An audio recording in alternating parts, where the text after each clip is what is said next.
بارہا صوبائی حکومت کو یہ کہا بھی گیا ہے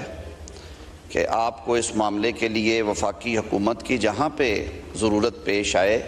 وفاقی حکومت اپنا آئینی اور اپنا اخلاقی فرض جو ہے وہ پورا کرے گی۔ ایک سیاسی مسئلہ ہے جو بگڑتا گیا اور وہ اب باقاعدہ ایک سنگین مسئلے کی شکل اختیار کر چکا ہے، کرائسس ہے وہاں پہ، تو سب کو مل بیٹھ کے اسے حل کرنا ہے۔ آئین کے مطابق پاکستان چلتا ہے تو اس میں ڈومینز ہیں، ظاہر ہے جو لا اینڈ آرڈر ہے اور صوبے کے اندر خاص طور پہ وہ صوبائی حکومت کا ہی حق ہے اور اسی کا فرض بھی ہے، لیکن ہم بالکل اس سے الگ تھلگ نہیں رہ سکتے۔ کسی بھی حصے میں کوئی اس طرح کا معاملہ ہو تو وفاق کی یہ ذمہ داری ہے کہ وہ اپنا فرض ادا کرے اور اس میں پالیٹکس نہیں ہونی چاہیے۔ میں نے پہلے بھی یہ بات کی تھی کہ وفاق کے نمائندے گورنر خیبر پختونخوا نے بھی وہاں پہ گرینڈ جرگے کے لیے تحرک کیا اور ہوا بھی۔ ہمیں زیادہ خوشی ہوتی اگر صوبائی حکومت کے الیکٹڈ جو ہیڈ ہیں وزیر اعلیٰ خیبر پختونخوا علی امین گنڈاپور اس جرگے میں شریک ہوتے، تو ایک پیغام تھا یہ وائس ورثہ کہ ہم پاکستان کے عوام کے لیے مل کے بیٹھنے کو تیار ہیں اور مل بیٹھ کے ہی مسئلے حل ہوتے ہیں۔ آپ نے دواؤں کے بارے میں جو آج ہدایت جاری کی ہے، میں ابھی کیبنٹ میٹنگ ہے 3 بجے، میں آپ کی یہ جو کنسرنز ہیں کیبنٹ میں بھی رکھوں گا۔ And sir rest assure that government of Pakistan is deeply watching this issue, اور ہم ڈے ٹو ڈے اس کی وزیر اعظم صاحب رپورٹس بھی لے رہے ہیں۔ وزیر داخلہ کو بھی کلیئر ہدایات ہیں کہ وہ اپنا رول پازیٹیولی پلے کریں اور صوبائی حکومت سے رابطے میں رہیں۔ جہاں تک وفاقی حکومت کی طرف سے کسی سپورٹ کا، کسی ایکشن کا جب تقاضا کیا جائے گا تو انشاءاللہ العزیز وفاقی حکومت اپنا فرض ادا کرے گی۔ مولانا فضل الرحمان صاحب ہمارے بڑے بھی ہیں، ان سے احترام کا بڑا رشتہ ہے، نہ صرف میرا بلکہ میری قیادت کا بھی، اور میرے قائد میاں محمد نواز شریف صاحب اور وزیر اعظم پاکستان میاں شہباز شریف صاحب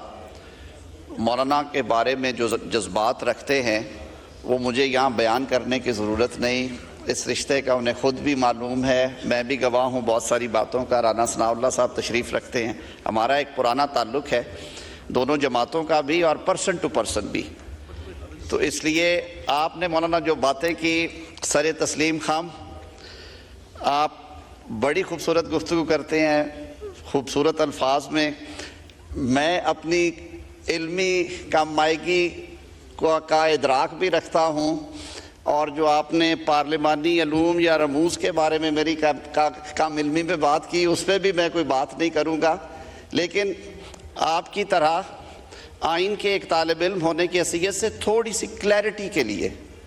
ایک تجویز آپ کے سامنے رکھوں گا، ہاؤس کے سامنے۔ ہمارے بڑوں نے جب 1973 میں ایک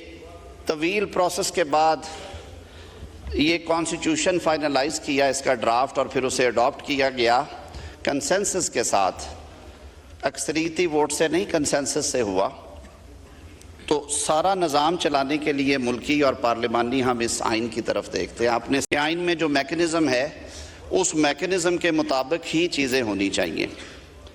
پہلے بل کی طرف آتے ہیں، بالکل جب 26ویں ترمیم کے لیے ہماری انگیجمنٹ تھی آپ کے ساتھ تو آپ کی طرف سے کچھ چیزیں آئیں، 5 امینڈمنٹس تھیں وہ آئین پاکستان کی امینڈڈ پیکج میں، اور یہ بل جو کہ پچھلی حکومت میں ایک انفینشڈ نامکمل ایجنڈا تھا، آخری ہفتوں میں میں بھی آپ کے ساتھ انگیج رہا، آپ نے کہا کہ اس کی بھی درستگی کر دی جائے، تو بیٹھ کے جو طے ہوا اس کے مطابق سینٹ آف پاکستان نے بھی اسے پاس کیا اور اس ایوان نے بھی اسے پاس کیا، اور میں یہیں پہ کھڑا تھا۔ پھر میں نے بلکہ ایک تصحیح ہونے والی تھی، ٹائپوگرافیکل ایرر آئی تھی، وہ تصحیح بھی کر دی گئی، جی پاس ہوا۔ آئین کا آرٹیکل 50 پارلیمان کی تعریف کرتا ہے۔ پارلیمان کیا ہے؟ پارلیمان صدر مملکت، سینٹ آف پاکستان اور قومی اسمبلی پر مشتمل ہے، یعنی کہ عوام کے منتخب نمائندے اپنے ووٹ کی طاقت سے مرکز اور صوبوں میں بیٹھ کے جب صدر مملکت کا انتخاب کر لیتے ہیں اور وہ حلف لے لیتے ہیں تو صدر مملکت اس ایوان کا انٹیگرل پارٹ ہے، حصہ ہے آئین کے آرٹیکل 50 کے مطابق۔ جو بھی قانون سازی ہوتی ہے وہ اس وقت تک مکمل نہیں ہوتی جب تک اس قانون سازی پہ صدر مملکت کے دستخط یعنی کہ ان کی اسینٹ، ان کی رضا شامل نہیں ہوتی، اور وہ پروسیس انکمپلیٹ رہتا ہے۔ اس سارے پروسیس میں جب دونوں ایوانوں سے بل پاس ہو جائے تو جو آخری ایوان بل پاس کرتا ہے وہ آپ کو معلوم ہے وہ اس کو ارسال کر دیتا ہے وزیر اعظم کو، کیونکہ وزیر اعظم لیڈر آف ہاؤس ہونے کے حوالے سے، حکومت کے سربراہ ہونے کے حوالے سے ریاست کے سربراہ کو اپنی ایڈوائس کے ساتھ وہ بل بھیجتے ہیں۔ مولانا یہ وہ جنکچر ہے جہاں پہ آرٹیکل 75 آپریشن میں آتا ہے، اور آرٹیکل 75 کے دو حصے ہیں۔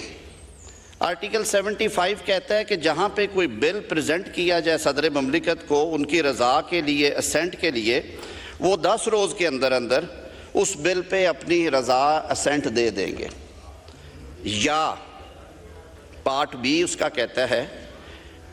ادر دین منی بل، یعنی کہ بجٹ کے علاوہ وہ اس بل کو واپس بھیجیں گے مجلس شورا کو، سر اسپیکر یا چیئرمین کو نہیں، مجلس شورا کو، سر پارلیمنٹ کو، with a message requesting that bill or any specified provision thereof be reconsidered and that any amendment specified in the message be considered۔ تو وہ حکم نہیں دیتے، ایک خوبصورتی ہے پارلیمانی نظام کی، قانون سازی کا اختیار اور حق اس ایوان کے پاس ہی رہتا ہے۔ صدر مملکت اس ایوان کا انٹیگرل پارٹ، لازمی جزو ہونے کے حوالے سے اپنے ایک بڑا رول جو ان کو دیا گیا، اس کو آپ ایک بڑے بزرگ کا رول کہہ لیں کیونکہ وہ ریاست کے سربراہ ہیں،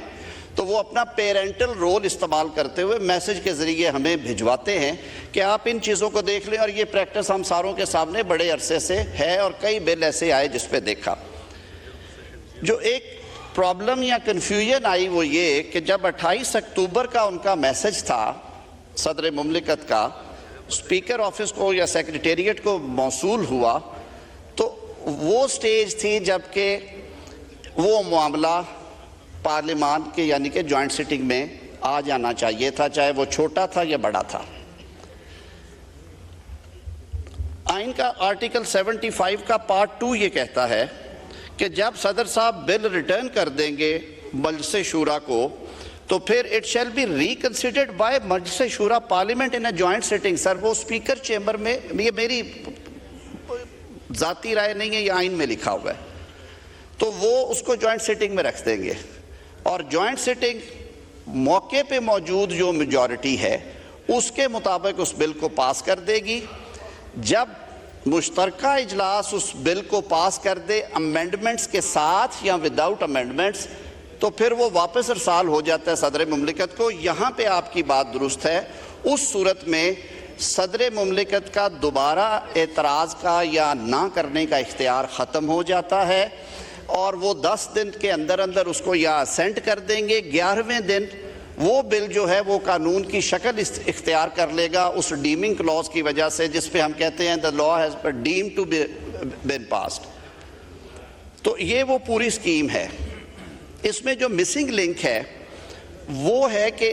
ایک دفعہ جب آرٹیکل 75 کک ان ہو گیا، یعنی کہ وہ شروع ہو گیا پروسیس،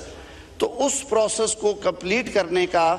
ایک ہی طریقہ تھا کہ وہ اس ہاؤس میں آ کے جوائنٹ سٹنگ میں اس کو امینڈمنٹس یا بغیر امینڈمنٹس کے پاس کر دیا جاتا۔ میں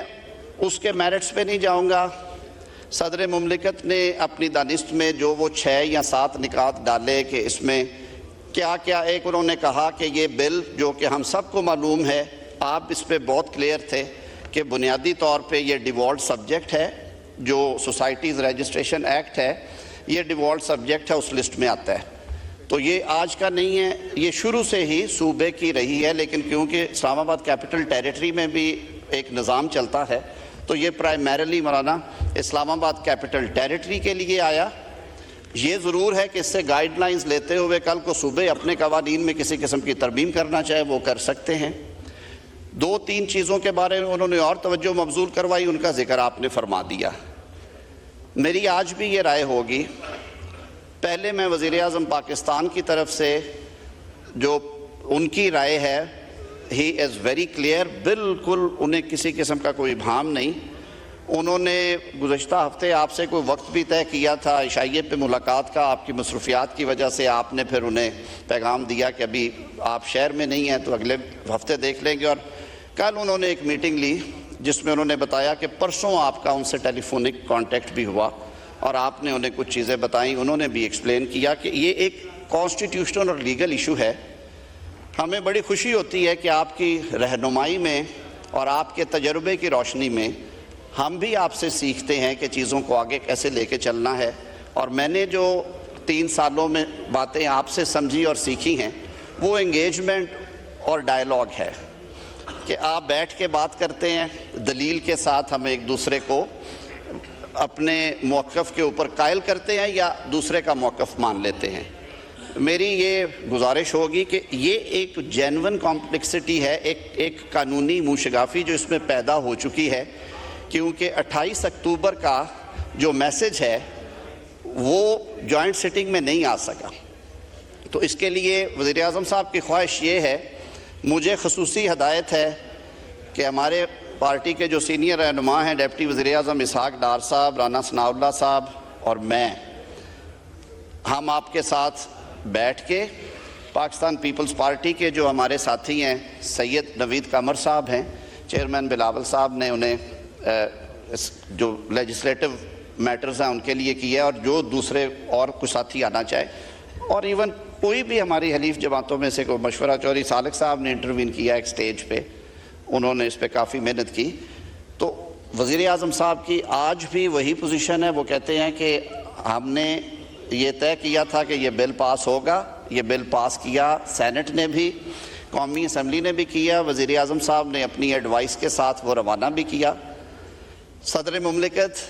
محترم بھی ہیں اور آئین میں ان کا رول ہے، وہ پارٹ ہیں اس پارلیمان کا. ان کی طرف سے ایک چٹھی آئی ہے، اس کو کھلے دل کے ساتھ ہم بیٹھ کے کانسٹیٹیوشن کے اندر رہتے ہوئے اگر یہ بغیر جوائنٹ سٹنگ کے کنسیڈر ہو سکتا ہے جیسے میں نے آپ کے سامنے رکھا، یہ بڑی کم اس طرح کی سچویشن پیدا ہوتی ہے. ہم قانون کے طالب علم اسے کیس آف فرسٹ امپریشن کہتے ہیں کہ ایک ایسا واقعہ جو پہلے تاریخی طور پہ رونما نہ ہوا ہو اور پہلی دفعہ ہو تو اس کی تشریح کے لیے پھر سب سے اچھی چیز ہوتی ہے کہ ہمارے پاس بڑے سیزنڈ سیکریٹریٹ میں جو ہمارے آفیشلز ہیں وہ بھی بہت محنت کرتے ہیں اور سمجھتے ہیں. اسپیکر صاحب آپ بڑے تجربہ کار شخص ہیں، تو ہم مل بیٹھ کے انشاءاللہ العزیز دونوں صورتوں میں وزیر اعظم صاحب کا یہ پیغام ہے کہ ہم حاضر ہیں. اگر قانونی طور پہ یہ اسی شکل میں نکل سکتا ہے تو سر آنکھوں پہ، لیکن کیونکہ یہ آئین کے تحت لیجسلیشن ہوتی ہے، ان پہ چیلنجز بھی آتے ہیں، اس لیے اس کو اچھی طرح دیکھ لیا جائے. اور اگر جوائنٹ سیٹنگ ہے تو ہم تو تیار تھے. مجھے سینیٹر کامران مرتضیٰ صاحب نے گزشتہ ہفتے سینٹ میں یہ پیغام آپ کا پہنچایا، آپ شاید کراچی میں تھے، کہ مولانا فرماتے ہیں کہ 17 تاریخ تک ابھی کوئی جوائنٹ سیٹنگ نہ بلائی جائے تاکہ ہم اسے بیٹھ کے ایک دفعہ دیکھ لیں. تو ہم ہر وقت اویلیبل ہیں آپ سے اس حوالے سے بیٹھ کے، جیسے میں نے وزیر اعظم صاحب کی خواہش کا اظہار کیا کہ وہ کہتے تھے کہ آپ ایک دفعہ آپ کی ٹیم کے ساتھ بیٹھ کے اس کا یہ جو لیگل اینگل ہیں ان کو کور کر لیا جائے، جو اچھی شکل نکلے. اور لیجسلیشن کیونکہ کہتے ہیں سر نسلوں کے لیے ہوتی ہے، پوسٹیریٹی کے لیے ہوتی ہے، چاہے ہم اسے وفاقی دارالخلافہ کے لیے بنا رہے ہیں لیکن اس کے جو باقی صوبائی قانون ہیں ان سے یہ ہم آہنگ ہو، بہت اچھی بات ہے. اور آپ جس نیت سے اور جس خلوص کے ساتھ یہ بنوانا چاہتے ہیں وہ سارے معاملات بھی اس میں حل ہوں. یہ ترامیم اگر کوئی اس طرح کی تھی جو نہیں تھی ہونی چاہیے تو یہ ہاؤس میں آئیں، ہم انہیں اون کرتے ہیں، اس میں کوئی دوسری رائے نہیں ہے. لیکن جہاں تک اس لیگل ایشو کا تعلق ہے، جو اس پہ لکھے گئے اعتراضات ہیں، چاہے وہ ڈائریکٹوریٹ آف ریلیجس ایجوکیشن کے ہیں یا صدر مملکت نے بطور ریاست کے سربراہ کے اور گھر کے بڑے کے طور پہ سمجھا کہ ان باتوں پہ غور کر لیا جائے، تو یہ ہم آپس میں بیٹھ کے کر سکتے ہیں. پھر جو فائنل ڈیسیجن ہوگا، اگر ہم نے قانون اور آئین ہمیں اجازت دیتا ہو تو دوبارہ اسینٹ کی ضرورت ہے یا ڈیم ہوگا یا کہ اس کو جوائنٹ سٹنگ میں آنا ہے. جوائنٹ سٹنگ میں آنے کی صورت میں جو حکومتی موقف ہے وہ میں نے واضح کر دیا ہے. بہت بہت شکریہ. وزیر قانون اعظم نذیر تارڑ وزیر قانون اعظم نذیر تارڑ اس وقت قومی اسمبلی میں اظہار خیال کر رہے تھے. کہا کہ ہم پاکستان کے عوام کے لیے مل کر بیٹھنے کے لیے تیار ہیں.